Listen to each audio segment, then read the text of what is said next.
Fala aí, investidores, sejam muito bem-vindos ao canal Planilheiro Investidor. Eu sou Adriano Costa e nesse vídeo nós vamos falar do relatório gerencial de novembro de 2022 do fundo HSMI Malls, é o HSML11, fundo de shopping center.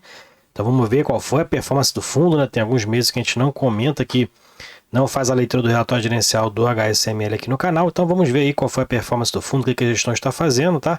Fique conosco aí se você gosta desse tipo de assunto, FIF, Agro, EF, Infra, é o carro-chefe aqui do canal, então se inscreva aí no canal, ative as notificações, deixe seu like, é tudo de graça, mas você ajuda muito a gente aqui no canal a disseminar as informações, também ajuda a gente a manter aqui o nosso trabalho, tá bom? E esse relatório gerencial vai ficar na descrição do vídeo para você baixar, fazer uma leitura mais detalhada. Também o nosso link do nosso grupo do Telegram, para você também fazer suas sugestões de vídeo por lá, tá? Conversar com outros investidores, inclusive. Vamos lá, então. Relatório do HSML11. Vamos aqui atualizar, né? Já está com a foto aqui, inclusive, aqui do Shopping Uberaba, se não me engano, né? Shopping Uberaba, é isso mesmo, Viva Uberaba. Então, novo shopping aí do fundo, né? Com uma participação relevante. A gente vai ver também a performance desse shopping aqui dentro do relatório, tá? Então fique conosco que tem muita informação importante, fique até o final desse vídeo. Bom, fundo que tem objetivo de renda, né? E ganho de capital através de investimentos em imóveis do segmento de shopping center. Então tem aí através da locação, arrendamento, exploração, alienação, né? Então tudo aí é o objetivo do fundo que tem desde julho de 2019, né? Um pouco antes da pandemia aí. HSML11 é o código de negociação na Bolsa de Valores, ele que tem gestão ativa, e a gestora é a HSI, gestora de recursos, e a administrador é a Santander Cassés Brasil, responsável pela parte burocrática dos números, né? E aqui as características, então, né? Taxa de administração e gestão 1,10% sobre o valor de mercado do fundo, mais uma taxa de escrituração. Tem também taxa de performance de 20% do que seria o benchmark, que é 6%, né? IPCA mais o prêmio de risco aí de 6%. Bom, vamos dar continuidade aqui, outras informações aqui do fundo. Então, alguns números de novembro, fundo que encerrou novembro de 2022 cotado a R$ 81,50, né? Fundo que aumentou ali na época, né? Quando iniciou os períodos de deflação, aumentou ali, chegou a estar cotado um tempo a R$ 94, R$ 95 reais, né? Depois de sair ali de 70 e poucos reais por cota no meio do ano, né? Teve um aumento dos fundos de tijolo, o fundo chegou a estar cotado a R$ 93 reais, tá? E fechou novembro a R$ 81,50 e dezembro está cotado aí abaixo dos R$ 80 reais, né? Então, para quem quer entrar no fundo, tem uma oportunidade, já que o valor patrimonial dele é R$ 97,56, tá? Eu sou cotista, inclusive, do fundo já há muito tempo, né? Tem aí meu preço médio aí abaixo dos 80, né? E tem aproveitado essa promoção aí do fundo, né? O fundo que está um pouco alavancado, mas acaba que a receita e a alavancagem está bem equilibrada e controlada. Fundo que tem mais de 1,5 bilhões de patrimônio líquido, tá? Mas em imóveis o fundo ultrapassa 2,2 bilhões, já que ele tem um percentual ali, mais de 33% de alavancagem, né? São mais de 800 milhões em alavancagem que o fundo tem. A gente vai ver esse detalhamento mais para baixo, tá? Então não perca as informações. E a liquidez atual do fundo, a média, está em 2,3 milhões de reais de média de negociação diária. O fundo que distribuiu em novembro 68 centavos, está com mais de 145 mil cotistas, e se você é um deles ainda não é inscrito no canal, se inscreve aí, deixa o seu like nesse vídeo, tá? Que aí a gente vai continuar aqui a fazer as leituras mensais e o acompanhamento do que a gestão está fazendo no HSML11. E o fundo tem mais de 15,7 milhões de cotas emitidas. Alguns comentários aqui do gestor, né, referente ao desempenho de novembro. Os indicadores aí do fundo, né, em relação ao resultado operacional dos shoppings e as vendas, né, já estão com mais de 15% para as vendas, né, e 22% para o resultado operacional dos shoppings em relação a 2019. Então os números já estão ultrapassando, né, os de 2019, que é até natural, né, que tem o ajuste ali da inflação, inclusive. Eu creio que esses números não estão ajustados à inflação, né, e o desempenho aqui dos resultados estão melhores, né? Os números estão melhores do que já em 2019. E a variação positiva já está sendo observada nos últimos meses já, né? Não é nada específico de novembro, tá? Bom, mais para baixo o fundo fala sobre o resultado que surpreendeu em novembro, né, de 75 centavos por cota versus 68 centavos de distribuição. O fundo, inclusive, vendo um melhor desempenho, inclusive, no recém-adquirido Shopping Uberaba, né? Onde ali, juntamente com o administrador Safir, né, que é o administrador aí do shopping, né, Uberaba, tiveram aí uma performance interessante com o resultado operacional do Shopping Uberaba, subindo de 80% para quase 88%. Então, melhorando aí o resultado do Shopping Uberaba, né? Com certeza reduzindo a vacância, né? Aí melhora o resultado, atualizando os contratos, né? Melhora o resultado. E o fundo, inclusive, tá com a expectativa aí de distribuição para dezembro, né? Em torno aí entre 68 e 71 centavos, tá? Essa foi uma atualização que o fundo fez depois do desempenho que teve aí em novembro. Bom, inclusive no Shopping Uberaba, né, juntamente aí com a administradora do shopping, né, o fundo acabou que conseguiram novos inquilinos de renome, inclusive na parte gastronômica, né, novas lojas entrando lá, Coco Bangu, Outlet, Burger e lojas aí que é uma rede de lojas importantes, né, e normalmente são importantes e valorizam inclusive a parte gastronômica do shopping center, né? Então a administradora aí trabalhando para que o shopping cada vez mais aí melhore os seus resultados, assim como a gente já havia observado aí uma melhora de quase 8% no seu resultado. Bom, em relação ao Pátio Maceió, tá aí a atualização da expansão dele, né? Tá com 94% da obra concluída, né, o que vai adicionar mais de 2.000 metros quadrados à área bruta locável do shopping, né? Atualmente o fundo já tem 1.200 lojas, né, nos 7 shopping centers da sua carteira, do seu portfólio, né? São muitas realmente lojas aí, muitos inquilinos, né? E acaba aumentando inclusive a rotatividade dos contratos, né? Acaba tendo essa rotatividade aí e inclusive a taxa de ocupação do fundo encerrou em 94,8%. Reduzindo em relação ao mês de outubro. E a gente vai ver isso também mais para baixo aqui, o desempenho da taxa de ocupação do fundo. Falando de resultado, então a gente observa aqui, o resultado foi de 15,6 milhões de reais, os resultados da receita imobiliária, a receita financeira do fundo 632 mil, despesas totais 4,3 milhões, né? Essa despesa alta mais por conta aqui da despesa financeira, né, das alavancagens que o fundo tem hoje, né, quase 3 milhões aí de reais, então bem alta realmente, né, mas também que aumentou significativamente aqui a receita imobiliária do fundo, tá? E o resultado foi de 11,9 milhões, o fundo teve um resultado de 75 centavos, distribuiu 68 e acumulou aí 7 centavos, que atualmente o fundo tem aí em torno de 11,8 milhões em resultados acumulados aí não distribuídos, tá? Que dá em torno de 75 centavos por cota, tá? Aqui com um bom resultado acumulado, né? E a distribuição em projeção, então o fundo está ali numa expectativa de distribuição em dezembro entre 71 e 60, entre 68, né? Mínimo e 71 máxima de distribuição. Fundo que vem distribuindo aí 68 centavos nos últimos 3 meses, né? Então a expectativa que chega a 71 centavos em dezembro.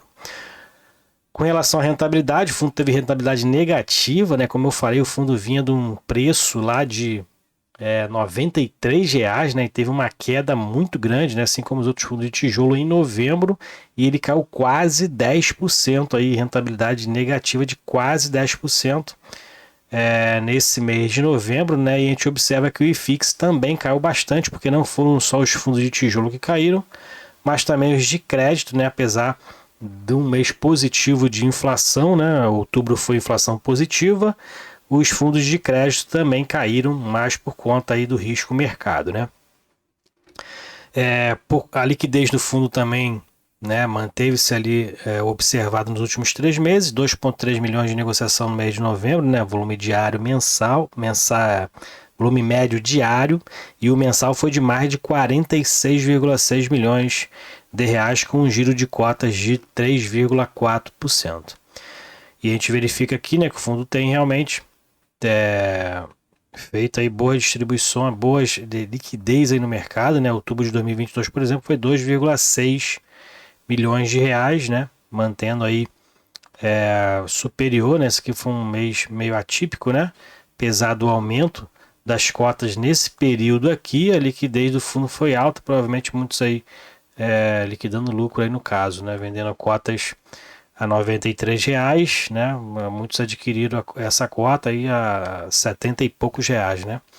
Então muitos aí que quiseram sair acabaram aumentando, colaborando também para o aumento de liquidez, né? E na composição, o fundo, como eu falei, tem mais de 2,3 bilhões de reais em imóveis, renda fixa mais 85 milhões. E dentro da alavancagem do fundo, né, são 875 milhões de reais, o que reduz o patrimônio líquido para 1,5 bilhão de reais. E dentro das obrigações do fundo tem hoje, ó, são essas daqui, algumas com base no CDI, né, equilibrada aqui, CDI, né, e IPCA. Shoppings aqui, os ativos, Shopping Paralelo e Shopping Uberaba, né, foram as últimas aquisições do fundo. Então o fundo fez essas aquisições aí no total de 875 milhões de reais, é o saldo na verdade, né, o fundo já pagou algumas parcelas. E aí então o fundo hoje tem, dentro dessas taxas aqui das alavancagens, né, as taxas de inflação e de correção no caso, né, 59% está pelo IPCA e 41% está pelo CDI, menos mal, né, que o CDI hoje está muito mais alto do que o IPCA acumulado, né, e o fundo acaba pagando menos se tivesse aí todo alocado pelo CDI, né. E as obrigações são todas de longo prazo, exato isso aqui que é junho de 2025, né? Mas o restante é tudo lá 2033, 36 e 37, as durações dos parcelamentos, tá? Então, é algo que o fundo tem que ter uma boa gestão com relação a esses números, né? Porque o que prejudica, o que deixa o fundo não, no caso com dificuldade de caixa, né? São normalmente as vacâncias, né? Mas normalmente fundo de shopping, com bons shoppings, a vacância acaba sendo ele equilibrada, né? E o que a gente verifica hoje é que o fundo está com uma vacância equilibrada ali, né, acima ali, próximo aos 95% em média, tá? E os resultados têm melhorado, né? Com a gente em relação aqui a 2021, 18% de aumento, né, em outubro, 15% em relação a 2019. Em relação aos resultados operacionais dos shoppings, a gente também teve aqui melhora, né? O HSM também teve melhora, 32% em relação a 21 e 22% em relação a 2019, né? Que é um período que eles acompanham aí antes da pandemia, né? Num ano normal, né? E Mall e Mídia também melhorando aqui os números em outubro, né? Cada vez aí o fundo melhorando esse resultado. Com relação à inadimplência e os descontos, então os descontos hoje, né? Normalmente os descontos aí dados nos contratos está em 1,9% e a inadimplência fechou aí um pouquinho alta, né? 5,1%, né? Em relação aos meses anteriores, até uma inadimplência aí considerada alta, né? Mas o fundo tem muitos inquilinos, né? Acaba que essa inadimplência aí não é considerada tão alta, mas em relação aos meses anteriores a gente vê que realmente está acima da média de 5%. Bom, em relação aqui à taxa de ocupação, como eu falei, né, anteriormente, o fundo teve aí uma vacância nesse mês de outubro, né? Na verdade, no mês de setembro, né? Que esses números são de setembro. Então teve uma desocupação, né? Provavelmente, como eu falei, o fundo tem 1.200 lojas, né? Então é normal ter essa volatilidade. A gente verifica aqui que nenhum mês normalmente fica igual ao outro, né? Tem uma variação realmente todos os meses, que são muitos contratos, muitos inquilinos acabam ali tendo essa variação realmente. Dentro da composição da receita, então, a aluguel das mesmas lojas é o principal, né? 66%. Na composição dos resultados dos shoppings, o principal aqui do mês de novembro foi o Shopping Metrô Tucuruvi, com 26% da receita, o Shopping Pátio Maceió com 23%, né? São os dois principais. Dentro da tipologia das lojas pela ABL, né? Pela Bruta Local, a maioria são lojas âncora, né? Tem toda aqui a especificação mais para baixo, né? Do que vem a ser cada um desse tipo de loja, né? E na composição das vendas, o Shopping Pátio Maceió vem com a maioria das vendas aí com 22%. E o que o portfólio do fundo, né? São 7 shoppings e, como eu falei, são 1.200 lojas, né? 94%, 94,8% hoje é a ocupação do fundo e tem mais de 191 mil metros quadrados e a participação média, né, nos shoppings o fundo tem de 82%, né? Porque só tem participações integrais aqui em 3 shoppings, né? O Beraba, inclusive, é participação integral, né? Como falei que pensei que era parcial, mas é integral. O restante com participações aqui parciais nesses shoppings aqui. Ok? O que dá uma média de 82% de participação dos shoppings do portfólio. Aqui a diversificação regional, o fundo tem um shopping lá no Acre, né? Lá no norte, né? Que é meio incomum, mas lá em Rio Branco tem ali o Via Verde Shopping. E aqui tem o resultado, um contexto aqui de cada shopping, né? Para você saber a área bruta locável, quantas lojas tem, né? Quem é a operadora, né? Qual aí as vendas. Então você pode baixar o relatório, ver esses resultados aqui por shopping, né? Inclusive a aba de expansão lá do Shopping Pátio Maceió. Então baixa o relatório, eu vou deixar na descrição do vídeo, né? Para você baixar e fazer essa leitura mais detalhada, né? Conhecer os shoppings do portfólio. Também para você estudar um pouco do fundo, né? Se você pretende aí pegar algumas cotas do fundo e acrescentar no seu portfólio, ok? Então é isso aí, relatório gerencial do HSML11, fundo de shopping center, um ótimo fundo na minha opinião, é o único fundo de shopping que eu tenho na minha carteira de FII, tá? Inclusive eu tenho aproveitado os preços deles aí, não é nenhuma indicação de compra, né? Mas eu tenho aproveitado e estou falando também como cotista do fundo, né? Nem conheço os administradores, nem gestores, né? Mas é um fundo realmente que tem aí procurado um crescimento dentro do seu portfólio, né? E infelizmente o crescimento do FII ou ele é por alavancagem ou ele é por emissão de cotas, e como o fundo está com uma distância muito grande do seu valor patrimonial, acaba sendo uma boa oportunidade a alavancagem realmente e o financiamento dos imóveis, ok? Essa é a opinião, né? Bom, se você então deixa o seu like aí, se você gostou do vídeo, tá? Deixa o seu like, eu não deixo, não sei, e também compartilhe com a gente se você é cotista do HSML11, qual o percentual da sua carteira hoje. Fique com Deus, até o próximo vídeo, tchau, tchau.